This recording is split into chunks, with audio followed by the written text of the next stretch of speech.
Hello everyone, मैं अनुराधा अपने YouTube channel success with Anuradha में आप सभी का स्वागत करती हूँ। तो चलिए आज जो मेरा जो टॉपिक है वो है क्या, वृद्धि की अवस्थाएं। ठीक है, तो कितनी अवस्थाएं होती है? 4 अवस्थाएं होती हैं, है ना। मोस्टली जो हम पढ़ते हैं, एक तो क्या होता है शेष अवस्था, एक बाल्य अवस्था, है ना। बाल्य अवस्था में भी हम 2 अवस्था पढ़ते हैं, तो पूर्व बाल्य अवस्था, है ना, और दूसरा है उत्तर बाल्य अवस्था, है ना।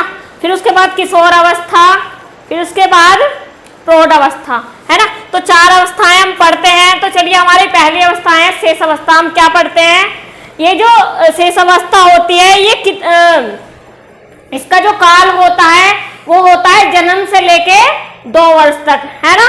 इसका जो काल होता है वो होता है जन्म से लेकर 2 वर्ष तक।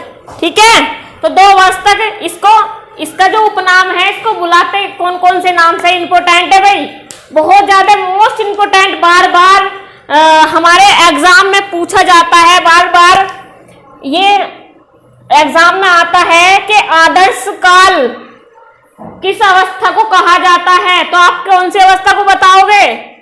शेष अवस्था को। ठीक है, आशीत काल उपनाम है इसके, इसको आदर्श काल भी कहा जाता है, आशीत काल भी कहा जाता है, खिलौने की आयु भी कहा जाता है, जीवन की आधारशिला भी कहा जाता है। ठीक है, इंपोर्टेंट है, बार बार पूछा जाता है कि खिलौनों की आयु काल, खिलौनों का काल किसे कहा जाता है? कौन सी अवस्था में खिलौनों से ज्यादा बच्चा खेलता है ना।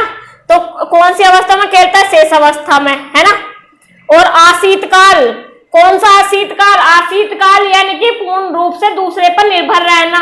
ठीक है, तो कौन सा काल होता है? वो होता है शेष अवस्था। शेष अवस्था में जब बच्चा रहता है तो भाई छोटा होता है, तो वहां वो खुद कैसे खाना खाएगा? जब उसे भूख लगती है तो वो रोना शुरू कर देता है, कोई दिक्कत होती है तो रोना शुरू कर देता है, हंसता है कभी कभी, है ना। तो ये कौन से काल में होता है? ये होता है शेष अवस्था काल में। ठीक है, तो इसकी विशेषताएं क्या हैं? विशेषता ये है कि इस काल में बच्चे का शारीरिक व मानसिक विकास तीव्र गति से होता है। ठीक है, और इसमें संवेगात्मक विकास भी तीव्र गति से होता है। संवेगात्मक विकास भी होता है भाई इसमें, है ना। संवेगात्मक क्या होता है? हमारा हंसना, रोना, बोलना, भय, स्नेह, सब क्या संवेग में आते हैं हमारे, है ना।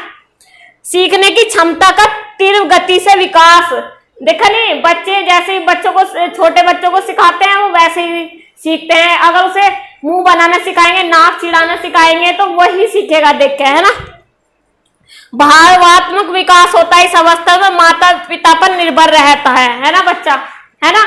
तो क्या क्या है इसमें? तो शेष अवस्था का जो काल होता है वो होता है जन्म से लेकर 2 वर्ष तक। और इसको कौन कौन सा काल कहा जाता है? आशीत काल कहा जाता है, इसको आदर्श काल कहा जाता है, खिलौनों की आयु कहा जाता है, जीवन की आधारशिला कहा जाता है। ठीक है, इसकी विशेषताएं क्या है? इसमें मानसिक और शारीरिक विकास तीव्र गति से होता है, संवेगात्मक विकास होता है इसमें, है ना, भावात्मक विकास होता है, और बच्चा पूर्ण रूप से माता पिता पर या दूसरों पर आश्रित रहता है। तो चलिए इसे एक बार नोट कर लीजिए, बहुत इंपॉर्टेंट है, एक एक नोट्स बनाते चलेंगे अच्छे से।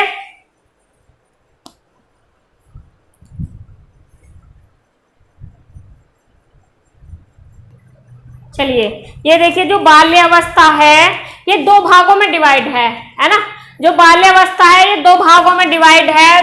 कौन कौन सा? पूर्व बाल्य अवस्था, है ना, बाल्यकाल, और एक है बाल्यावस्था। ठीक है, पूर्व बाल्यावस्था, एक उत्तर बाल्यकाल। पूर्व बाल्यकाल, अरे दूसरा कौन सा है? उत्तर बाल्यकाल। ठीक है, ये जो है पूर्व बाल्यावस्था है, ये 2 से 6 वर्ष की अवस्था होती है। ठीक है, और जो इसका उपनाम है, किन किन नामों से इन्हें पुकारा जाता है? अनुकरण द्वारा सीखने का काल, अनोखा काल, निर्माण काल, प्रतिद्वंदात्मक समाजीकरण का काल। अब ये क्या है? अब अच्छे से एक एक को समझिए कि अनुकरण द्वारा सीखने की अवस्था, यानी कि अगर कोई बच्चा 2 से 6 वर्ष का कोई बच्चा अगर क्या कर रहा है, गिनती, चलो एक बच्चे से पहाड़े बुलवा रहे हैं कि 2 एकम 2, 2 दूनी 4, 2 तिया 6, 2 चौका, तो बच्चे भी उस तरह से ही नकल करके सीखेंगे। ठीक है, अगर आप कोई दोहरा रहे हो कि किसी को चिढ़ा कर भाग रहे हो कि कुछ किसी भी नाम से, तो दूसरा बच्चा भी उसको देखा देख वैसे ही बोलेगा। तो क्या है ये? अनुकरण, नकल के द्वारा सीखने की अवस्था। ठीक है, अनोखा काल, इसे अनोखा काल बोला जाता है, बहुत अलग काल बोला जाता है। निर्माण काल, इसमें बच्चे का नैतिक विकास, शारीरिक विकास, सामाजिक विकास है ना, निर्माण होता है। इसमें बच्चों के संस्कार वगैरह अच्छे से बच्चे का निर्माण होता है। ठीक है, प्रतिद्वंदात्मक समाजीकरण का काल, यानी कि बच्चे इसमें समूह में रह के, एक समूह में रह के क्या सीखते हैं? समुदाय की भावना सीखते हैं, एकता की भावना सीखते हैं। समाज में रह के बच्चों से लगाव जुड़ाव सीखते हैं कि मित्र बनाना, जैसे है ना, सारे मित्रों के साथ एक साथ खेलना। ठीक है, तो वो क्या होता है? वो उससे बच्चे का समाजीकरण होता है। तो ये क्या कहलाता है? प्रतिद्वंदात्मक समाजीकरण का काल। ठीक है, तो इसकी विशेषताएं क्या क्या है? तो समाजीकरण का विकास होता है बच्चे का, है ना, समाज में रह, जैसे विद्यालय में बच्चे एक साथ खेलते हैं, है ना, खेल में भागीदारी करते हैं, एक साथ मिलकर कुछ कार्य करते हैं, एक साथ मिलकर, है ना, बच्चे एक तरह से मिलके, सारे बच्चे मिलके एक साथ समुदाय में रहना सीख जाते हैं, है ना, एक साथ कार्य करना सीख जाते हैं, एकता की भावना आती है बच्चों में, है ना। नैतिकता का विकास होता है, बच्चे का अच्छे आचरण, बच्चे जब विद्यालय में जाता है तो क्या होता है? बच्चे नियम और अनुशासन को मद्देनजर रखते हुए कार्य करता है ना। उससे बच्चे के संस्कार, अगर संस्कार में वृद्धि होती है ना, नियमों का पालन करना सीख जाता है, बड़ों का आदर करना सीख जाता है ना। जिज्ञासा वृत्ति, बच्चों को वृद्धि क्या? जिज्ञासा, ज्यादा से ज्यादा सीखने की क्षमता में वृद्धि होती है, ज्यादा ज्यादा चीजों को सोचने की, कार्य करने की क्षमता ज्यादा बढ़ जाती है, जिज्ञासु हो जाता है बच्चा, है ना। भाषा सीखने का सर्वोत्तम अवस्था है ये। बच्चा इसमें सबसे ज्यादा भाषा सीखने के लिए तत्पर रहता है कि हाँ ज्यादा से ज्यादा भाषा सीख पाता है। ठीक है, नकल करने की प्रवृत्ति व दोहराने की प्रवृत्ति, यानी कि इसमें क्या होता है कि बच्चा नकल करके सीख जाता है और उसे दोहराने की प्रवृत्ति, उसको जैसे एक बच्चा कुछ चीज बोल रहा है तो दूसरा बच्चा भी उसे देखा देख वैसे ही बोलेगा, है ना। बालकों का बाहरी जुड़ाव होना, यानी कि बच्चे इसमें मित्र बनाना शुरू कर देते हैं। बच्चे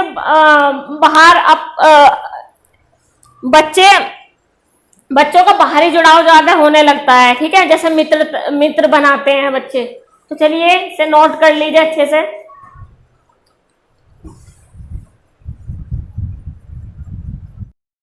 चलिए, ये है उत्तर बाल्यावस्था। ठीक है, तो ये जो उत्तर बाल्यावस्था है तो इसमें क्या है कि ये जो बाल्यावस्था थी ये दो काल में विभाजित थी। ठीक है, कौन कौन सी? एक तो पूर्व बाल्यकाल और एक ये दूसरा कौन सा? उत्तर बाल्यकाल। ठीक है, तो जो उत्तर बाल्यकाल है वो इसकी आयु 5 से कहां तक है? 6 से 12 वर्ष तक। ठीक है, तो इसमें क्या है? इसका जो उपनाम है, इसे क्या क्या किन किन नामों से पुकारा जाता है? तो इसको एक तो क्या कहा जाता है? अनोखा काल कहा जाता है ना। और एक इसे कहा जाता है समूह में खेलने की आयु, है ना। तो बच्चा ज्यादा से ज्यादा समूह में खेलता है इस आयु में, उसे दो मित्र बनाना, उनके साथ खेलना ज्यादा अच्छा लगता है। विद्यालय प्रारंभ, वो इस उम्र में विद्यालय जाने लगता है ना। झूठ बोलना शुरू कर देता है, महत्वपूर्ण काल माना जाता है इसको। टोली दल समूह में रहने की आयु कहा जाता है।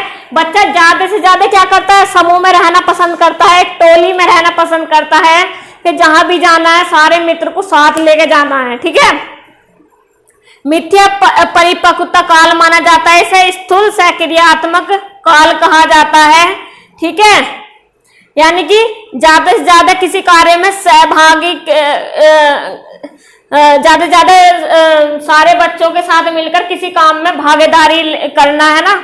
सामाजिककरण का काल माना जाता है, इसे खेल की आयु माना जाता है। और वैचारिक क्रिया अवस्था, यानी कि किसी कार्य को करने के लिए उस पर विचार करना का काल माना जाता है। और मूर्त चिंतन की अवस्था मानी जाती है, यानी कि जो चीज उनके सामने चीजें रखी हो और उनको देखकर चिंतन करना कि ये कैसे हो सकता है, ये कार्य कैसे हो सकता है, ये चीजें क्या है, क्या हम इसका कर सकते हैं, है ना, तो वो काल माना जाता है। तो चलिए इसे नोट कर लीजिए, इसकी विशेषताएं बताती हूं मैं अभी कि इस काल को समूह में खेलने की आयु कहा जाता है। विद्यालय प्रारंभ, झूठ बोलना सीख जाते हैं बच्चे, इसे महत्वपूर्ण काल माना जाता है। किसको? उत्तर बाल्यकाल को। इसे टोली दल समूह में रहने की आयु कहा जाता है, क्योंकि बच्चा से ज्यादा जो भी कार्य करेगा वो कैसे करेगा, वो समूह में रहकर सबको साथ ले जाकर, अपने मित्रों को सबको साथ ले जाकर, अगर उसे बाग में आमी भी तोड़ने तो सारे दोस्तों को साथ ले जाएगा, ठीक है, अमरूद तोड़ने तो सबको साथ ले जाएगा, कोई भी कार्य करना हो, है ना। चलिए ये तो मजाक की बात हुई, और भी कार्य करेगा तो मित्र को साथ ले जाएगा, है ना। मिथ्या परिपक्वता का काल माना जाता है, इसमें स्थूल सक्रियात्मक काल माना जाता है, सामाजिक कालकरण का काल माना जाता है, खेल की आयु माना जाता है इसे, और वैचारिक क्रियात्मक काल माना जाता है, और मूर्त चिंतन की अवस्था कहा जाता है।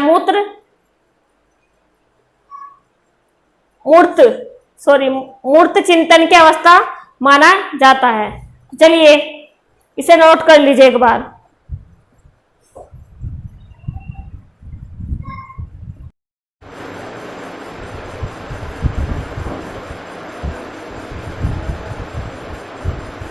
चलिए उत्तर बाल्यकाल की जो अवस्था है उसकी विशेषताएं देख लीजिए कौन कौन सी हैं।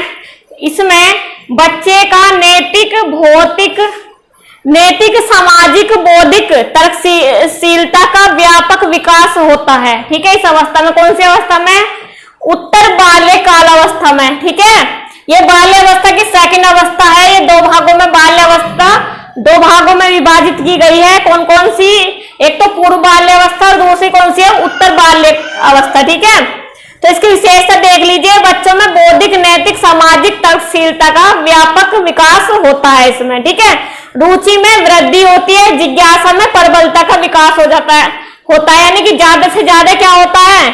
जिज्ञासु होते हैं बच्चे, ज्यादा से ज्यादा जानने की कोशिश करते हैं कि ये कार्य कैसे हुआ, ये क्या चीज है, इसको हम किस तरह से बना सकते हैं, है ना।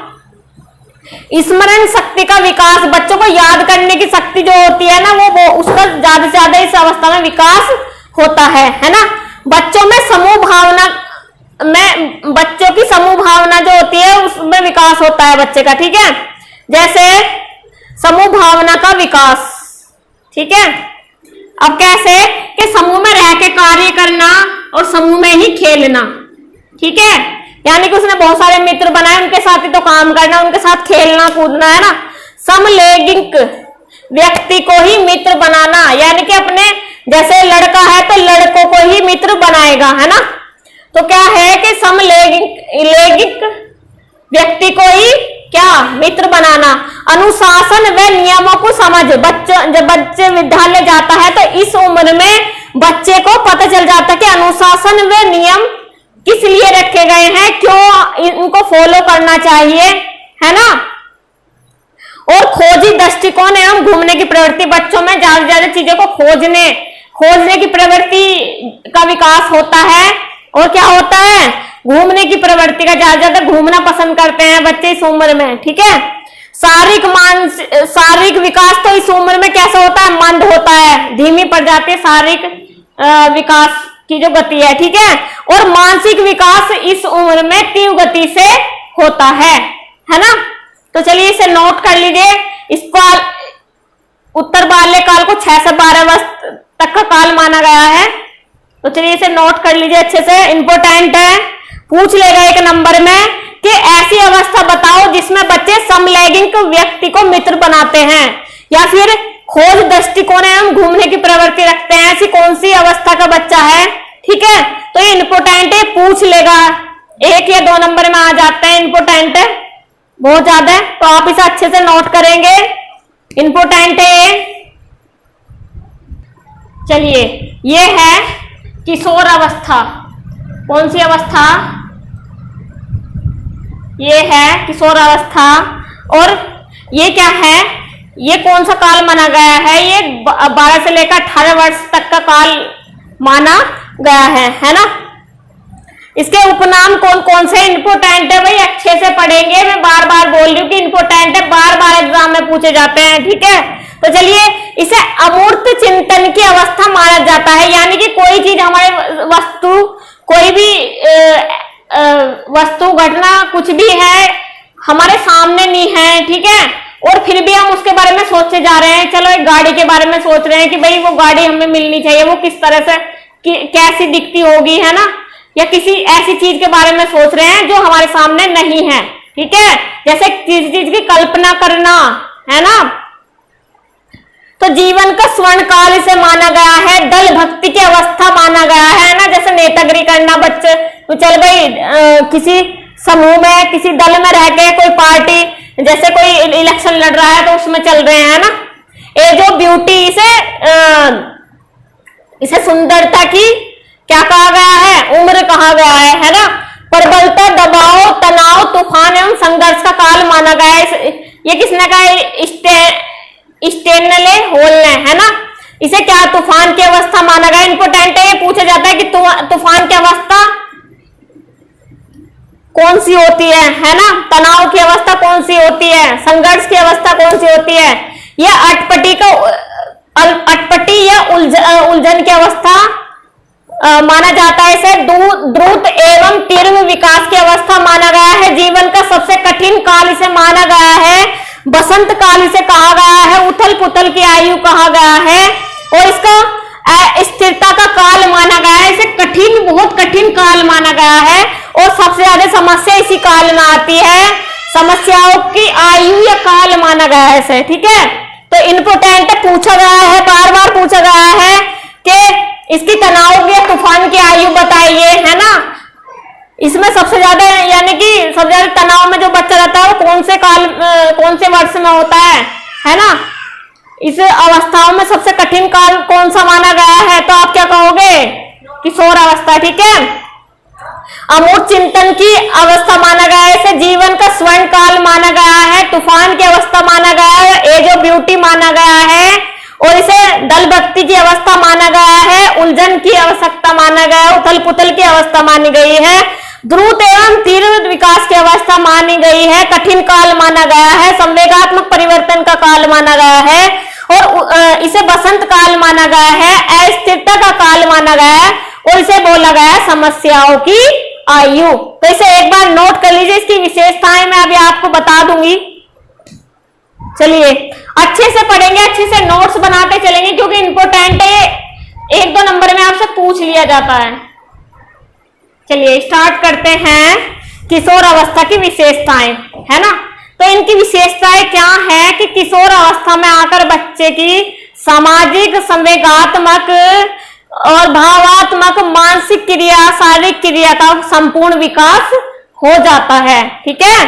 और इसमें समाज सेवा के लिए भी बच्चा बहुत ज्यादा जागरूक होता है, बढ़ चढ़कर हिस्सा लेता है समाज सेवा के कार्यों में, है ना। किशोर अवस्था में घनिष्ठ मित्रता रखता है बच्चा। सबसे ज्यादा जो दोस्ती करता है वो बहुत पक्की दोस्ती रखता है। कौन सी अवस्था में, किशोर अवस्था में, ठीक है। व्यवसाय चुनाव करता है ना। अपराध मनोवृत्ति, अब क्या है कि किसी के दोस्त को किसी ने बहुत तगड़ा, बहुत ज्यादा मतलब मार दिया, पीट दिया, है ना, तो वो क्या करेगा, अपने दोस्त को बुलाओगा कि भाई मुझे उसने मारा, नो अच्छा उसने मारा, नो चल भैया यहाँ तक हाथ उठाया, नो चल साथ में। तो वो क्या होगा कि वो ऐसी प्रवृत्ति में होता है कि वो अपराध करने को भी तैयार हो जाता है। कौन सी अवस्था में, किशोर अवस्था में, है ना। विषम लिंगीय काम भावना का विकास होता है उसमें, है ना। 12 से 14 वर्ष के बीच लड़कों की अपेक्षा लड़कियों की लंबाई में मांसपेशियां जल्दी बढ़ती हैं, और क्या है, लड़कों की जो आयु होती है 14 से 18 वर्ष में लड़कों की जो लंबाई में मांसपेशियां तीव्र गति से बढ़ती हैं, है ना। इस काल में क्या होता है, प्रजनन अंग विकसित होने लगते हैं, उनकी काम भावना, काम की मूल प्रवृत्ति जागृत होती है ना। तो अगर आपसे पूछ ले कि 1 नंबर में कि भाई ये कौन से अवस्था की विशेषता है ना, घनिष्ठ मित्रता रखना, है ना, इंपोर्टेंट है, बार बार पूछा गया है। ये भी समाज सेवा करना, ठीक है। ये भी अगर आपसे पूछ ले कि कौन सी अवस्था में लड़कों की अपेक्षा लड़कियों की लंबाई और मांसपेशियां तेजी से बढ़ती हैं, है ना, ये लड़कों की लंबाई तेजी से बढ़ती है कौन सी अवस्था में, ठीक है। कितने वर्ष में तक, है ना। इस काल में प्रजनन अंग विकसित होने लगते हैं। और भी ये ऐसी विशेषताएं हैं जो बार बार पूछी जाती है, इंपॉर्टेंट है, अच्छे से नोट्स बनाएंगे, अच्छे से पढ़ेंगे। तो चलिए इसे नोट कर लीजिए, आगे चलते हैं। फिर चलिए, ये है किशोर अवस्था की कुछ अवस्थाएं और विशेषताएं और रह गई थी। इस अवस्था में किशोर दुविधा एवं स्वयं से संबंधित मतलब का भाव रखता है, जैसे कि मैं कौन हूं, मैं क्या हूं, मुझे क्या करना है जीवन में, मैं कुछ तो हूं, जैसी प्रबल भावनाओं का विकास होता है ना, किशोर अवस्था में बच्चे को। ठीक है, किशोर किशोरियों की बुद्धि का पूर्ण विकास होता है इस अवस्था में। कौन सी अवस्था में? किशोर अवस्था में। ठीक है, ध्यान केंद्रित करने की क्षमता का बढ़ना और स्मरण शक्ति का विकास होना। ठीक है, सबसे ज्यादा इंटरेस्ट ध्यान केंद्रित, एक तरह ध्यान केंद्रित करने की क्षमता बढ़ती है इससे, और क्या होता है, स्मरण शक्ति का विकास होता है ना। इसमें बच्चा गहरी दोस्ती करता है। ठीक है, बहुत पक्की दोस्ती। ठीक है, गहरे मित्र, बहुत अच्छे मित्र बनाता है, बिल्कुल पक्के दोस्त। ठीक है, इसमें नशा व अपराध की ओर उन्मुख होता है बालक।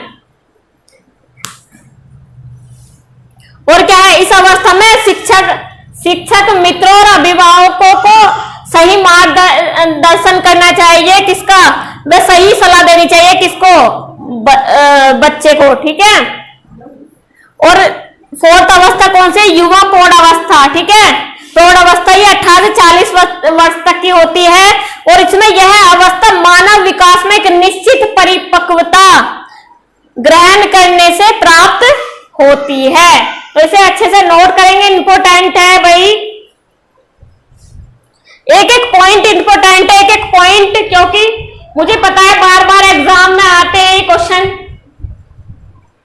चलिए, एक है हमारी, वैसे इंपॉर्टेंट नहीं आती भी नहीं है, फिर भी नॉलेज के लिए पता होना चाहिए कि परिपक्व प्रौढ़ अवस्था। ठीक है, ये 40 से 65 वर्ष तक आती है। ठीक है, शारीरिक विकास में गिरावट आने लगती है इसमें, अर्थात बालों का सफेद होना, मांसपेशियों में ढीलापन तथा चेहरे पर झुर्रियां पड़ना, है ना, सुकड़ जाते हैं, जो हमारी खाल है वो बहुत ज्यादा सुकड़ने लगती है ना।